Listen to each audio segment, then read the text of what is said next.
Assalamualaikum warahmatullahi wabarakatuh.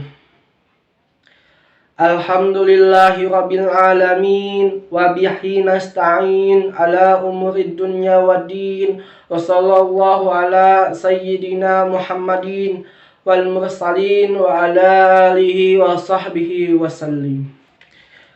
Puji sareng syukur urang sanggapkeun ka Allah Subhanahu wa taala nu Maha Agung. Dina dangat ieu urang sadayana tiasa ngariung sasarengan.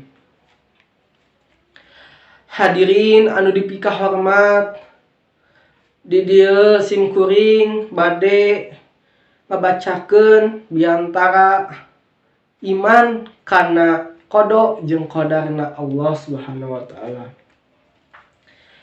Iman kana qada jeung qadarna seueur manfaatna.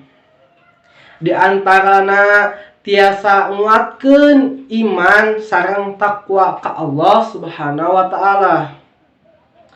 Selain ti eta tiasa oge nyadarkeun urang yen sagala perkara atawa kajadian nu ku urang aya di bumi teh tos ku Allah diatur sagala rupina.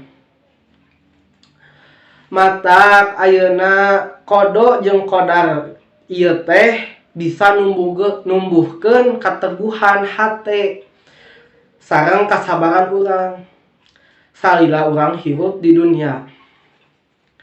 Masalah atawa rintangan nu urang rasa mangrupakeun katetepan ti Allah Subhanahu wa taala.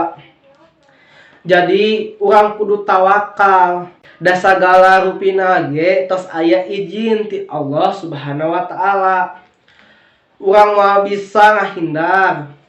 Dek nu hade, dek nu goreng, sadayana tos aya nu ngatur ku Nu Maha Kawasa.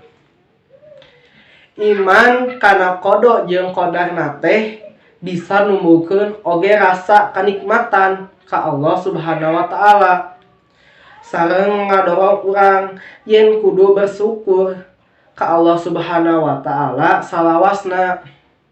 Sakieu heula biantara ti abdi upami aya cariosan anu kurang marenah di hate nyuhun dihapunten. Da manusa mah tempatna kasalahan. Billahi taufiq wal hidayah. Wassalamualaikum warahmatullahi wabarakatuh.